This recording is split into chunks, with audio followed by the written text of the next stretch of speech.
Hello,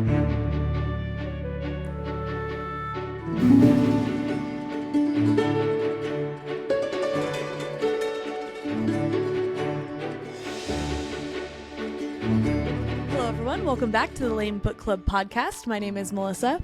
I'm Ellie. And we are back with another hot... Wait, Ellie, you have to sing it. Hot guys. That's your part. With Unpopular Sauce. With Unpopular Sauce. I don't remember that being my part. It probably is. I just don't remember it. I think the roles are usually reversed, but... Whatever. Hot guys with Unpopular Sauce. We're excited. We have a good one today. Ellie, I forgot the title again. Will you please say it? Yeah, I got your back. It's called... Ooh, I don't got your back. I don't even have the notes pulled up. We need to start this whole thing over. It's called If Fantasy is Wrong, Then I Don't Want to Be Right. That's what it is. Or do I? I? Here's some backstory, I guess. Before we actually hit record, I think I've asked Ellie 3 separate times what it's called, and I can never remember because she titled it, I didn't. But apparently my memory is that of a peanut this morning because she told me multiple times, and it just wasn't sticking. So my dad uses the reference of peanuts a lot. Like, he'll be like, what do you want to pay me in peanuts? Like, it's just like really random stuff. Or like, oh, it's as small as peanuts. Like, just peanuts all the time. What is that? I think it's a generational thing. Does your dad say peanuts? Because what? Does your dad say peanuts? My mom has made the reference to peanuts on more than one occasion. I wouldn't say she does it often. Yeah. And I really wonder, this is coming full circle. If you please stay tuned for our episode on Wednesday, our tandem fandom episode, Empire Storms in Tower Dawn, because I promise this will come full circle for you. We've already recorded that one, so that's why it's full circle for me right now. But I want to say it's because of the circus.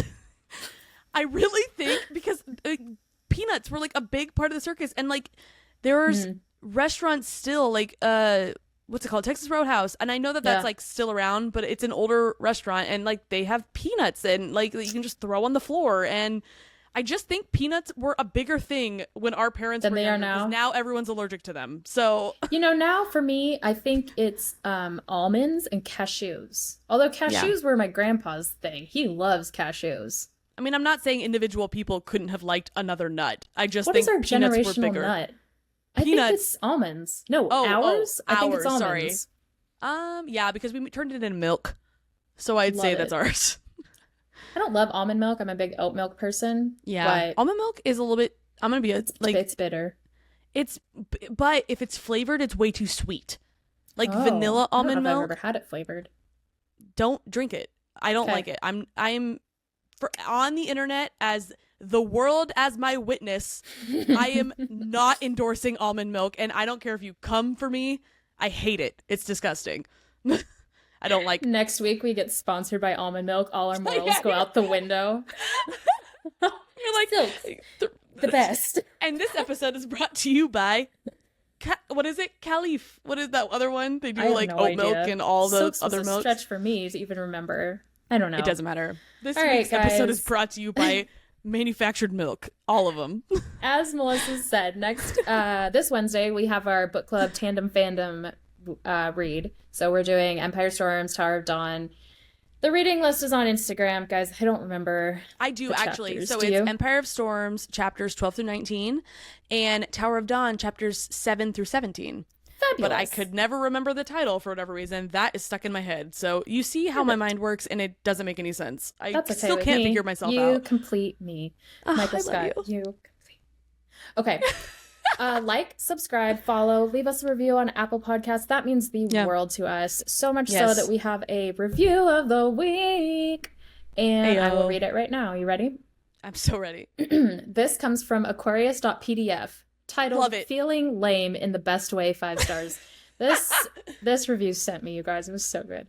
I'm a Spotify user and downloaded this app just to leave my favorite podcaster's review. Oh. That's 10 out of 10. I love that. Aquarius.pdf, you are the real MVP. Thank you. I recently started on my revived adult reading journey after many tough years of college/grad school, having given up on reading for fun. Now, I'm having the time of my life, but had no one to discuss these books with. Then I found our new best friends, Melissa and Ellie. They sometimes, quote-unquote, bicker like sisters, relatable, making it clear that they've been besties for ages. True. Yes. They are so funny. I've laughed out loud too many times to count. So everyone grab a gallon jug of water and get ready to listen to reviews, rants, and whatever else steams Ellie's beans. And that's that on that.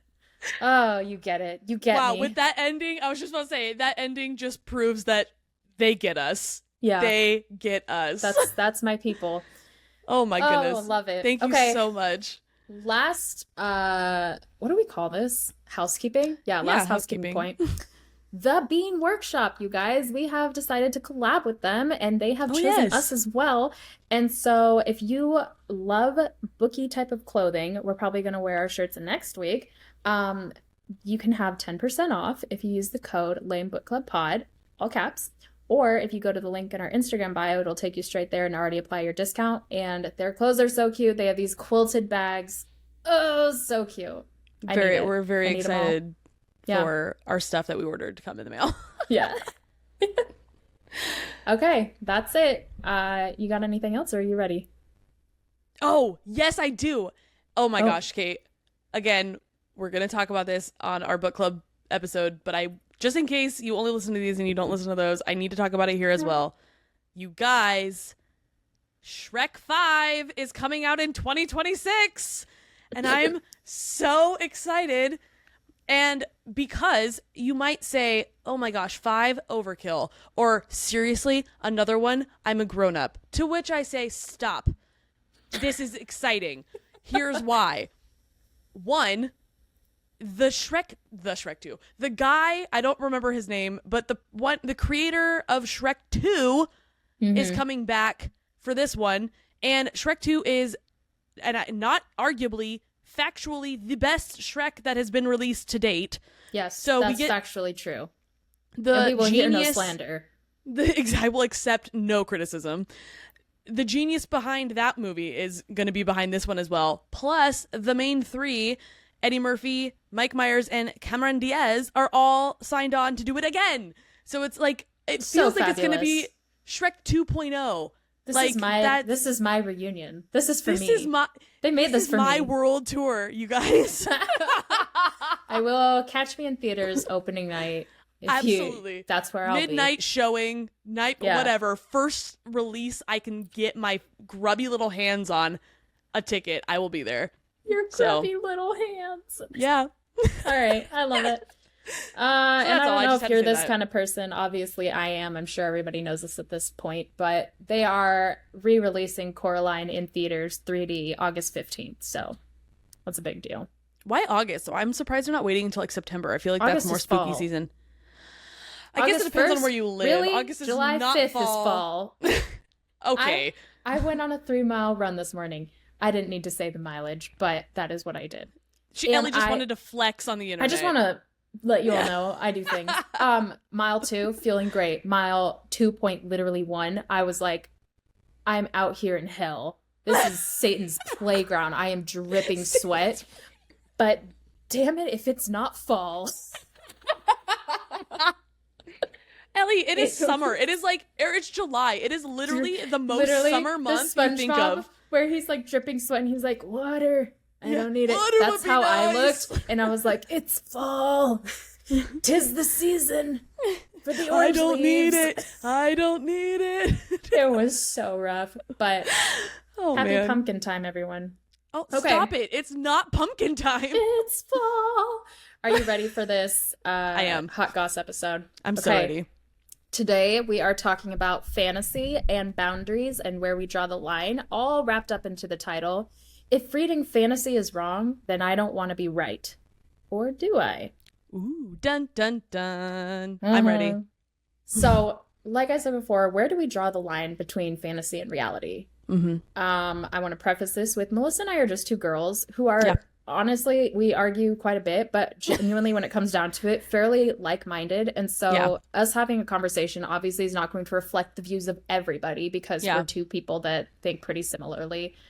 So I am going to try to kind of hit multiple angles that I don't necessarily agree with, but I think because it's only us and there are people who listen that have different values, it's fair to bring up more parts of this conversation. Well, and I mean, if we're just going to be realistic too, having like well-rounded view of something, and like thinking through other people's thoughts and opinions and understanding where they're coming from is only going to help one person get to what I think is like the most balanced thought on something. Absolutely, yeah.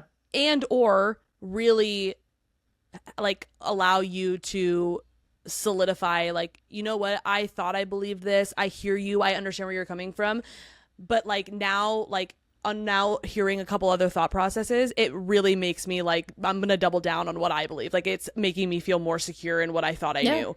Yeah. So I don't know. You gotta have all the facts to make a good, solid argument and opinion. And I think that that's, I'm not necessarily here to make the argument or even the opinion, but just to lay out the facts. So yeah, that's what we're doing today. And now with that being said, here we go. So basically, the real question is, how much is too much, right? Yeah. The number one result when I search this question under literally any topic, aka how much is too much water, how much is too much food, how much is too much sugar, it all just kind of comes down to, it becomes too much when it starts to have a negative impact on your body or lifestyle. Mm-hmm.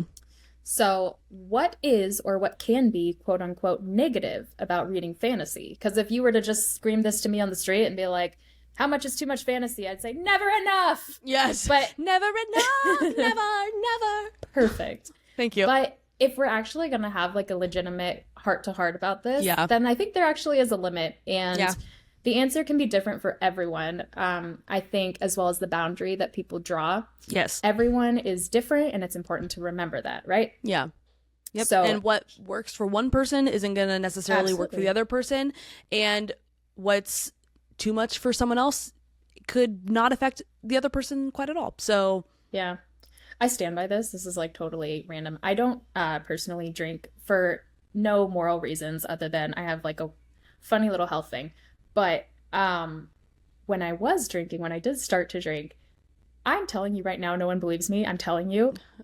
Ellie's the topic of tolerance. No, I'm not. I took like 6 straight shots of vodka, felt absolutely nothing. I think my tolerance is moon high. I think it's so, nothing affects me. I'm totally fine. My husband does not believe me. No, I don't. Okay, but so I believe Ellie, me. I mean, as you guys saw a handful of episodes ago, we were able to record in person because we all got together. So one night when the 4 of us were having dinner is when Ellie casually brought this up. She's like, I don't drink, but if I did, I could drink all of that and be fine. I could drink because our husbands were having a drink together, and like, and Grant, her husband was even like, oh my gosh, like not this again, and we're all talking about it, and I was like, okay, prove it. She's like, I don't really want to. We're like, I'm never gonna believe you. She just goes around saying I could drink so much and it will never affect me, but I'm not gonna do it. But I'm not. But I will. Oh, we have Grant and I, moving on that, Grant and I have this joke where we're like, I was gonna do it, but now that you've brought it up, I'm not. And that's exactly it is applicable to every aspect of my life. Like, oh, I was, but now I'm not. But so, in that same way, there are some people that just, whether it's because they have just built up a tolerance and they drink a lot, they can drink way more. And then there's some people who just never drink. And so that after one drink, they're drunk. And that's how anything is. I mean, there's a balance. That's a very personal journey for every individual, and it's going to look different. Yes. And that thank can you for go for fantasy as well. I lost You're very welcome. myself. So thank you. You're so welcome. Okay. Here are 3 indications that fantasy might be taking a negative toll on your life.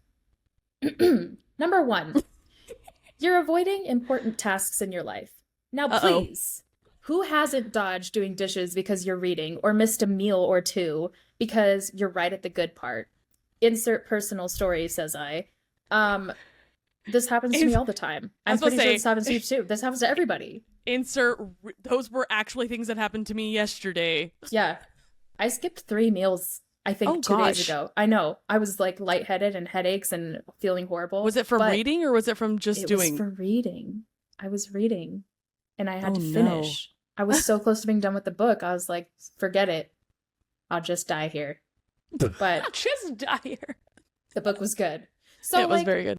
We all do that, right? We're totally guilty I think consistency is key with these Yeah. negative impacts. So Yeah. if I missed out helping around the house every day for 5 weeks straight or stopped going to work, then we Yeah. probably have a problem. So Hmm. But number doing it one, every once in a while is certainly not unhealthy. yeah, Yeah. absolutely. I think if anything, it's It's healthier. exhilarating. Yeah. Back from the responsibilities a little, but this is not good advice. But yeah, it's my advice. I think kick back a little, treat yourself, you know? Exactly. Treat So yourself. Treat yourself until you're not treating yourself and it's yeah. an issue. Yeah. I mean, it's literally this argument can be made for absolutely anything in your Yes. life. If Yeah. you are avoiding real life and your responsibilities to eat, to watch TV, to read, then it's going to be a problem. But if you do it Yeah. every once in a while, that's just called living. That's fun. That's fine. That's just called living. Okay.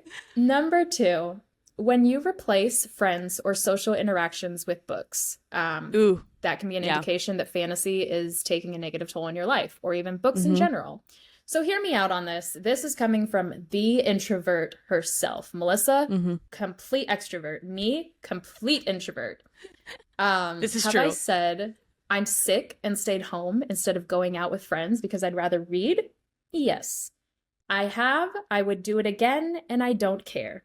Also, like we have established, I am the extrovert and Mhm. I have done this. So Yeah.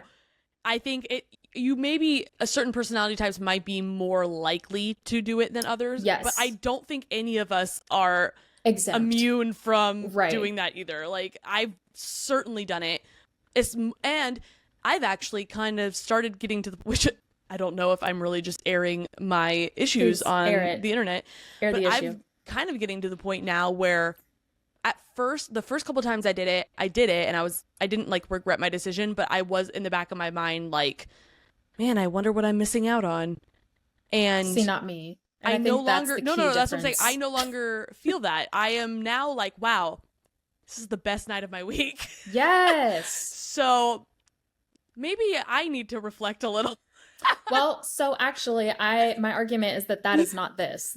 This is I think levels of this are still No, you're healthy. right. I think it's totally appropriate. I think that we Yeah. all again treat yourself once Well, in a while. and I think for also too, for me, honestly, like the fact that I'm not upset about missing out, it's not like I hadn't done any social activities throughout. Like I'm stating for myself when I feel this way. Mhm. Generally speaking, I've done other things throughout the week with other people, like gone to an event or had a family dinner or like Yeah. something. I've done something else. And I'm also a mom of 2 and I work full time. I have kids home with me all day most of the time. I am constantly like I hardly ever have any time just to be by myself. So I didn't ever used to need time alone to recharge. Like when I was single, and honestly, even when my husband and I were like first married and stuff, I recharged by being around other people. But Yeah. now that I never am by myself or hardly ever, I'm enjoying and I'm finding that I actually need some time to myself too. Absolutely. So I am recharging. I think it's interesting because it just looks different for me now, but I'm also in a completely different stage of life now than I was back then too. So it can, if I'm not thinking about that, it can seem like I'm getting into an unhealthy area. But if I'm really also taking like a full stepping back and like really looking full picture, I'm not. Well, I don't think I am, but yeah. Well, and that's exactly it. I think, again, consistency plays a part. And so if you're someone who is consistently avoiding friendships or justifying yourself on why you don't need friends at all because you have books, which I have seen people say and do, I think that that's a dangerous line to tote. And I'm not necessarily going to say, like, you're absolutely in the wrong. I think that there's probably some hurt that goes along with that and some cautiousness that maybe needs to be addressed. But I think that ultimately what I'm trying to say is there's power in unity and in relationships. In isolation may feel more comfortable at times, especially being an introvert, and that's how you recharge. But solely being in isolation leaves us very disconnected. And so this kind of brings me to a point of when I used to lead a small group with my husband, and this was a huge part of it, that we would say, you need community when things are going really well, because someday things are not going to go really well. And at that point, you're not going to want to go out and make friends. You're going to be like, my life is terrible and I need help. And you're going to need to lean on the friends that you have already made during those good times so that they're there during the hard times, you know? Yeah. And so that's so true. Yeah. And honestly too, like, just to piggyback off that, I think like at its core, it is also the whole reason we like started doing this. Yeah, absolutely. Selfishly, it's because Ellie and I wanted to be able to spend more time together since we don't live in the same state anymore. But also, like, a big part of that was we know that there are so many, I mean we've seen it even from like our reviews and stuff. We know that there are so many people who love reading and don't know anyone, not to say that they don't have friends, but they maybe just don't know anyone in their lives that don't share this passion or hobby of theirs. Yeah. And it plays a big part. Like, honestly, it can feel isolating. I talk to people about books all the time. Yeah, because that's such a big part of my life, and it's so fun to talk with you. But it's interesting you bring this up, because that's my next segue, is that we love the book community and we love the connections that are made. And so specifically, like, having friends is great, but having book friends is so great. And again, it's a matter of sharing your hobbies and your passions with people that are like-minded. It's fun. And so, plug for the Discord, if you are like, hey, I'm listening to this, but I don't have anyone to talk to, and maybe you just need a couple people to like, hey, what'd you think about this chapter? Hop on our Discord. Online friends are better than nothing, you know? Yeah. And like, this is a it's different because it's not like we get to individually speak with everyone who listens to this. And I mean, really, you're just listening to Ellie and I talk, which if we were to like, honestly, if we were to try to explain podcasts to like Abraham Lincoln, it sounds insane. But I love them. I love to listen to them. And I feel like I know the people that I listen to then. And I didn't hear what you said. What did you say? I said, oh, I think he'd get it. You know, my man Abe probably would. That maybe wasn't a good example. But you know what I mean? Just like anyone, like a Victorian era child, like that would make their mind blow up. Like, it's just so insane. But you feel like you get to know these people, and it feels like a friendship to some extent, and it's at least better than nothing too. So but yeah, it's it's crazy how much connection you can feel with someone when you find out that they read the same books as you. It's wild. Okay, so that's point 2. Point 3, just once again to reiterate, this is an indication that fantasy might be making a negative toll on your life. Point 3 is you're losing your grip on reality. And I think that this is really the meat and potatoes of the conversation today. Yeah. Losing grip on reality. So what does this look like? I don't think that it needs to be as deep as, quote, today I am Fae and I have wings. And this is the continent of Gilsbith and I have lost myself.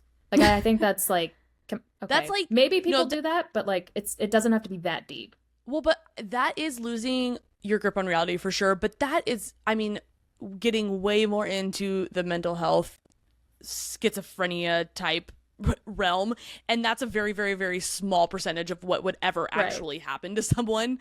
So, like, for sure, that falls into losing grip on reality. But that's the max extreme. Max extreme. Yes, exactly. Yeah.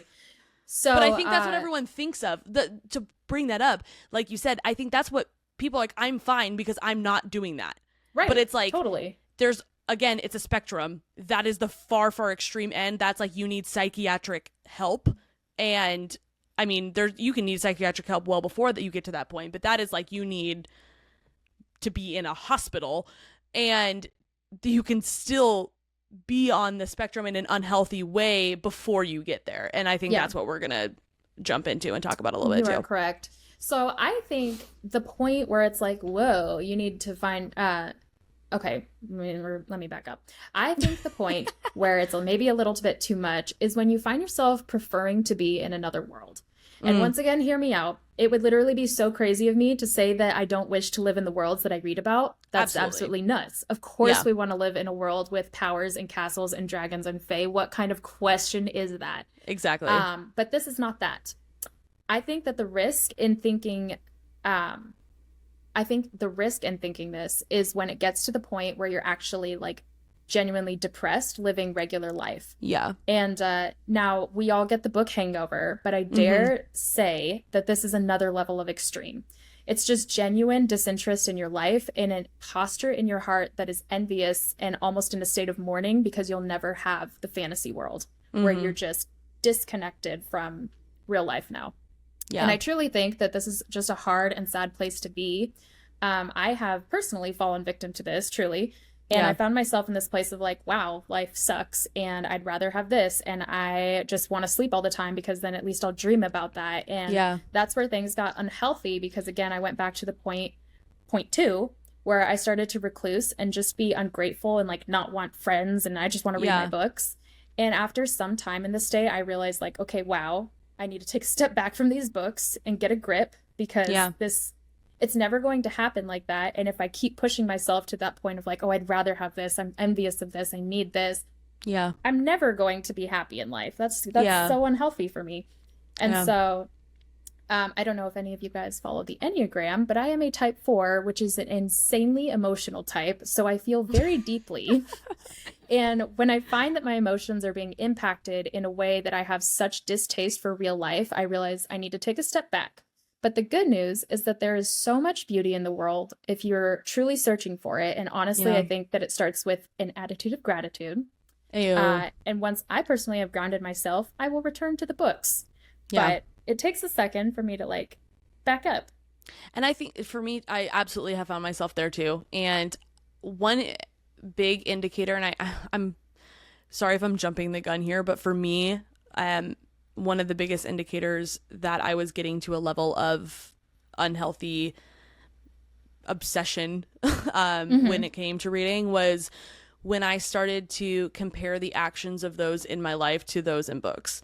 Oh, we are talking about that right next. Well, and Go ahead. It's okay. I think it's, again, there's a line. Like, it's absolutely okay to joke about it. And it is absolutely okay to like laugh at a meme and send or a reel about it and send it to your husband or partner. You know what I mean? Like that's funny. And that is not unhealthy. It's just a joke. And as long as you can understand that you're joking, like it's funny. But like I found myself legitimately upset that he didn't do something because in my mind, I'm like, well, Reese would have done that. All right. Like, don't jump the gun too much, guy. There's more. Let me get there. We're literally right around the corner. Yeah. So here's the subpoint to losing touch on reality. Holding the standard of fantasy characters to the people in your life. This can easily be problematic, whether it's friends or family or subpoint. Holding the standard of fantasy men who were largely created by women to the men in your life. I think that this is so easy to lose ourselves to this. And exactly what you said. Let us take Rhysand, for example.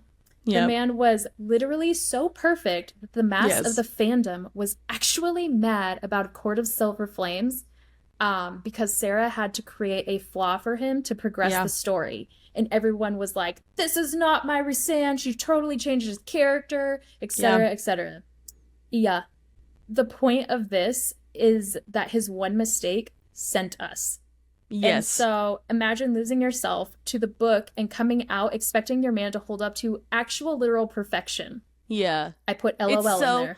Well, it's so unachievable, like unrealistic, and it's so like all that is going to do at the end of the day is disappoint you, ruin and hurt your real life, hurt your emotions, and honestly, it's going to hurt the emotions of someone else too. You're not the only victim in that kind of situation.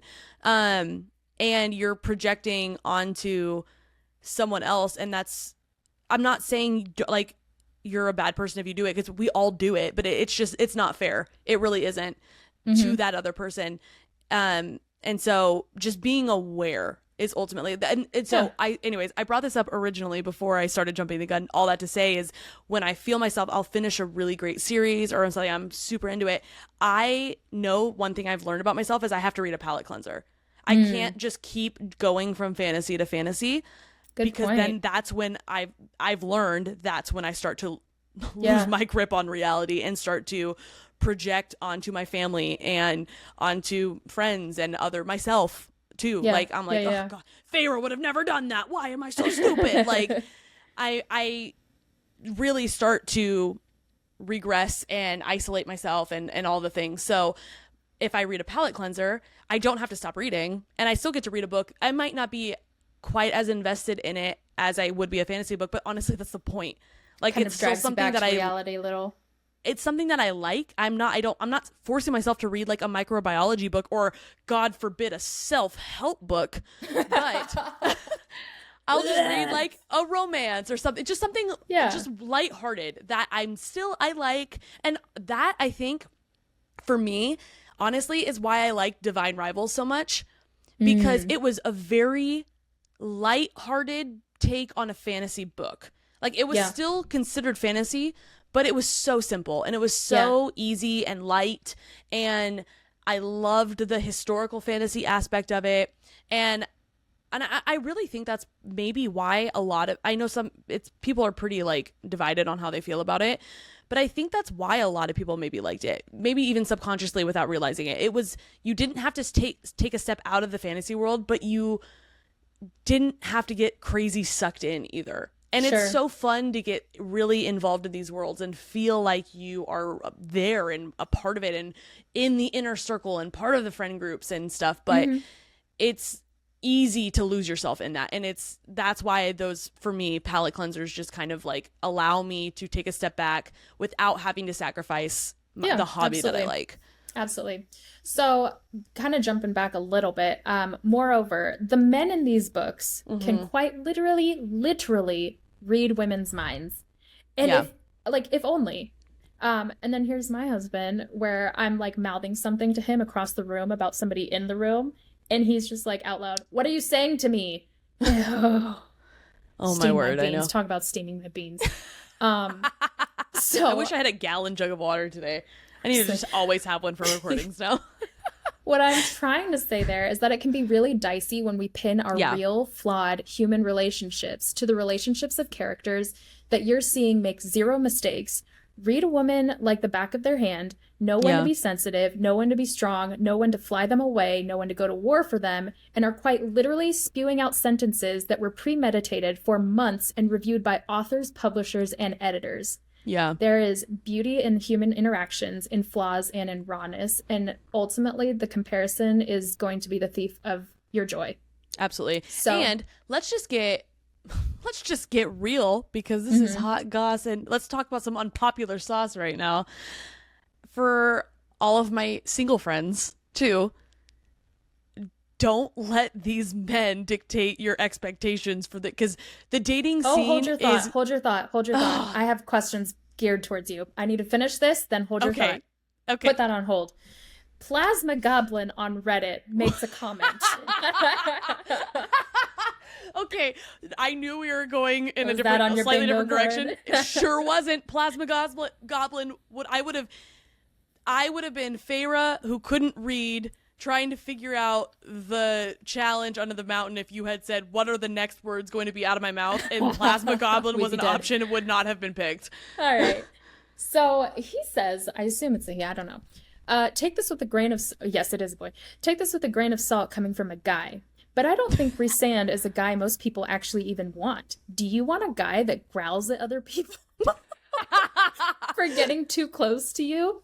Keeping tabs on where you are at all times, basically stalking you, or breaking another guy's arm for calling you a whore? I get the whole possessive thing, but this level of it is wrong. Then there's the lying about how her... Ooh, that's a spoiler. I'm not going to go through that. I don't think his green flags outshine his red flags. And if the main thing you're wanting is for your husband to take control, maybe reevaluate. Yeah. And so I thought that was really interesting, that it's like, when you really do take a step back, this could be problematic. Although we love him, and I'm not going to stop loving him in the books. No, yeah. I don't know. I don't know about it. It is that. funny. I don't know if I've said it on here or not. I feel like I probably have, but I've certainly said it in real life. I think it's hilarious how all of my favorite tropes in books are my biggest icks in real life. Oh, true. Like exactly what he said. You think about it, like, oh my gosh, if I'm thinking in the book, I loved how much because it came off as like a protective, loving thing. But in real life, if my husband was ever like like literally hovering around me all the like always with me, wouldn't let other people come in and talk with me, and if like someone looked at me wrong or just said a mean thing, like broke their arm or something, I would be like, you are clinically insane, like absolutely stop this right now, this is unnecessary and so gross. But I loved Reese and loved reading about it, so it is so funny. Like all of my favorite book things that guys do are my biggest icks in real life, and I don't know what that says about me. It works like that. I think that's honestly everybody. Like, truly, if I saw a man acting like this, I'd be like, you need to grow up. But then I read about it in a book, and I'm like, give me more. There's no topping that. So here we go. Where is the line drawn on this topic, Melissa? And I ask because I saw someone say, you should try to recognize what it is you like in these book boyfriends and communicate that with your partner if any of it is attainable. Do you think that's fair, or do you think that's a no-go? I think it depends. And I'm kind of throwing you under, like, just no, spotlight it's fine. on you. Yeah.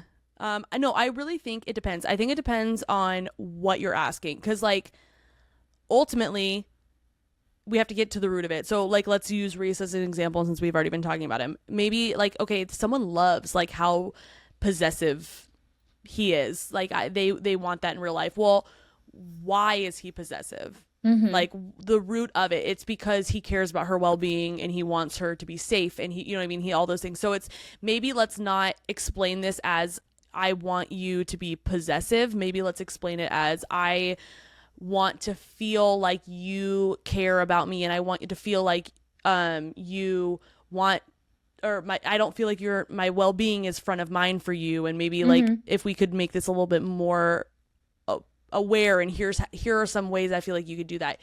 I think that's totally fine. And but I also think, like, again, it can't be anything that changes who your partner is at their core. Right. That's you not cannot fair. You cannot expect them to grow wings. Yeah. Well, that isn't even, I meant like, I know. Something that would change like who their character or personality, and not like if it's not something that's a problem to begin with. Yeah. Obviously, if it's an issue, I'm not saying they shouldn't change. Want to include a little subplot in here of like, hey, also, we're not saying that you make excuses for your person. That's not what we're saying. But I thought it doesn't need to be said, so I guess we're saying it anyways.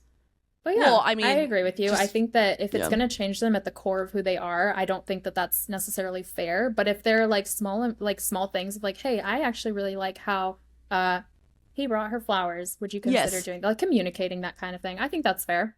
And I mean, you've brought this up on other episodes we've done, and I do this all the time. I love the like elements of real world that authors put into books. So this is like zero. I mean, it's something that happens, but it's really not a spoiler for the Fourth Wing book.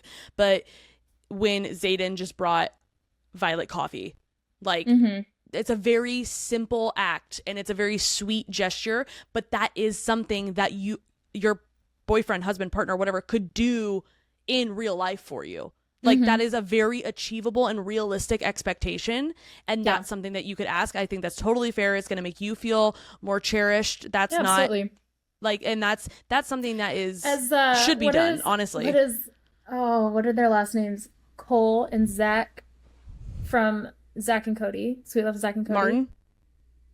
Yeah, I think that's their name in the show. No, but anyways, Cody, it's Cody, and Cole is his name in real life. It's Dylan and Cole Sprouse, and then it's Zach and Cody Martin. Thank you. Oh, I'm all kinds of mixed up. Anyways, Cody in the show was like, I think Mr. Mosby was like, how do you lose a woman? Because they actually lost a girl. And he was like, you forget to cherish her. And that's the lesson we can take away. Absolutely. I love how many Disney references we're making in, like, from all the Disney spectrum. Yeah, it's been crazy. Okay, so taking it a level further, I've seen an argument made that reading MMCs written by women has raised expectations in it was from somebody writing this. It raised expectations in their marriage. She said, I stand up for myself more. And for that person, it's been a good thing seeing where the bar should be set and not accepting less. Thoughts on that? I 100% agree with that. I think every lady should be treated like a princess. Chivalry is dead and it should be brought back. I absolutely think that here's honestly, like, at the root of it, these men are written by women because it's what, like, subconsciously, this is what women want.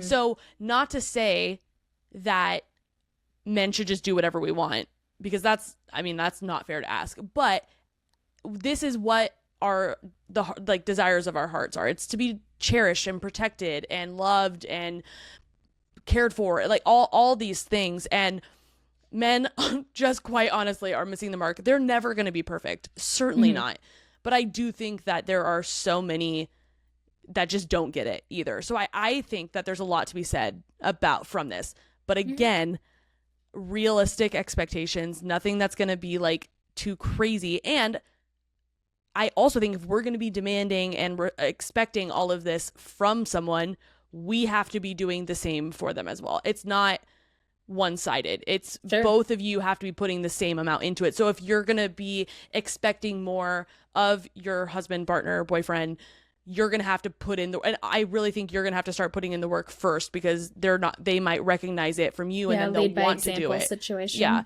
But, so as long as it's a realistic expectation that you're putting on them, and as long as you're also doing the same for them, I do think that these books are a good standard. I mean, a good example for guys to read and just get a general sense of this is what these women are writing men like this. This is how we want them. Model these behaviors. I tell you what, Grant read all of ACOTAR, and I did not put any expectations on him, but he also did not walk out with any, like, I'm going to do this. And we just, I mean, our relationship's already great as is, but I just was like, it led to absolutely nothing. But we have something to talk about now, and that's that, I guess. But I mean, if it was good to begin with, if it's, as some people say, if it ain't broke, don't fix it. I don't know. There's that self-help book that's like From Good to Great. We're not talking about that. We're not talking about self-help. Blasphemy on this podcast. Okay. So,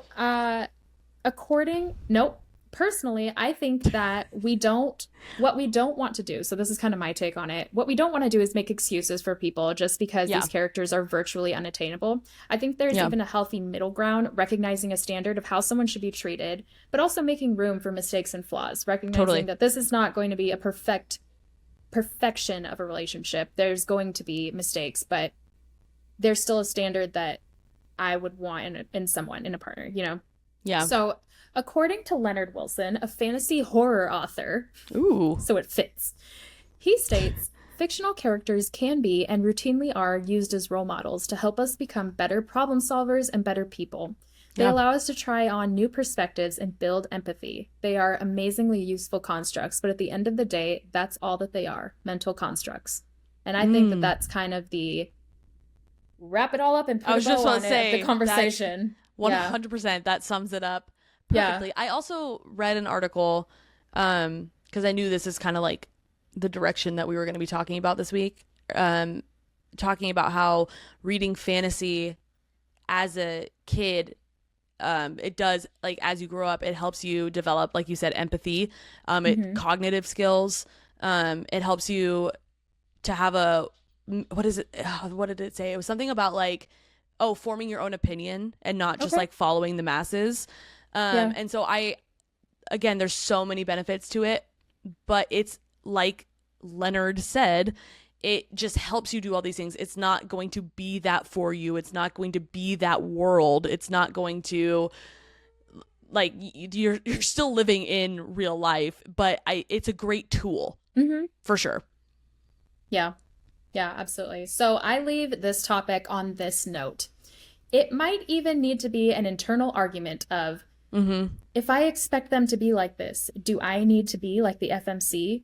And that question is not meant to be taken literally. It is meant to shock you back into the reality of like, oh, I absolutely couldn't be a fire-breathing bitch queen, so no need to expect him to be a shadow daddy. You know what I'm saying? Exactly. And that's how we sum that up. So now let's completely switch the direction of the conversation, because it would not be a Lame Book Club Pod Hot Goss episode without a little whiplash.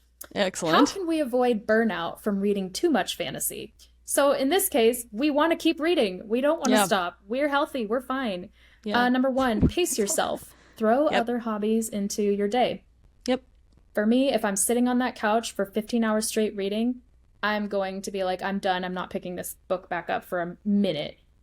But if I take an hour to read and then I go garden and then I come back and read again and then I cook something and then I come back, you know, it helps me just, it helps the flow.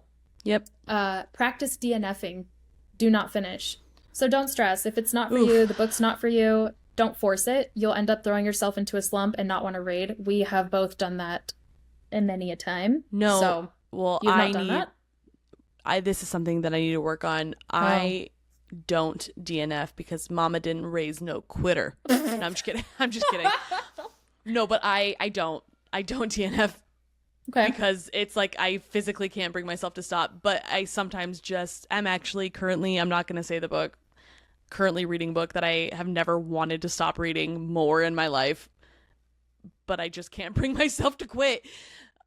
But because I'm reading so slow, because I don't want to keep reading it, this is something I need to work on because it really is like healthier to just stop. Like, and it is. And honestly, I think one of the main things is everyone's like, well, everybody loved it, so I should love it. That might not necessarily be true. This might not be your genre. This book just might not hit for whatever reason. You might have different life experiences that cause you to be like, I don't care for this. And that's totally fine. I think we need to not be hard on ourselves and we need to just not finish reading a book sometimes. Absolutely. And in that sense, you're going to get more excited for the next one. Hopefully it's going to be right up your alley and you'll love reading again and thus prevent yourself from hitting a burnout. Last point for the day, switch up your genres. Exactly what Melissa said. You need a palate cleanser. Try out something new. I have a list of recommendations if you need them. DM me. I got your back. But if you want to live like me, just right off the bat, here is my perfect cocktail. Number 1, Bible in the morning, get my life right. It's a must. Excellent. Number 2, thriller for audiobooks, car rides to and from work to get my mind jazzed. A thriller audiobook is... oh, it's so good. Number 3, fantasy for everyday reading. Duh. Yes. Number 4, a romance to break up the fantasy when I need a palate cleanser. Melissa, you and I are the same. Ayo. So, again, it's perfection. It's exactly what we all need. And that's that. That's the whole episode. And hope you guys enjoyed it. I hope this was helpful. We wanted to talk about something that was like real life, not that everything we talk about is not real life, but I don't know, just as helpful as we can be. Like, I don't know, I hope this reaches someone who's in the middle of, not, I don't want them to be in the middle of it, but like if it finds you there, I hope it helps. Like, that's and if not, realistically, I feel like this is something that everyone's going to encounter at some point, so maybe you'll be more prepared when and if it does happen. But what I hope this doesn't come off as 2 ignorant girls just talking, because it very likely could. But I hope it just reaches at least someone. Behind it. Yeah, it's not the heart. Hear me in this. My heart is for the people. So, what am I, Julius Caesar? I don't know what's happening. Julius Caesar. I just watched Gladiator for the first time. So not true. That he's in that, but ooh, let's end this, huh? All right, everyone have a great week. Be sure to listen to our Tandem Fandom episode on Wednesday. And that's it. I'm so bad at ending these. Yeah. You'd think, honestly, after almost a year of doing this, that we would be better at this point, but no. I think I'm worse. Bye. I think it's gotten bad. Bye. Okay. Hang up. Bye, everyone.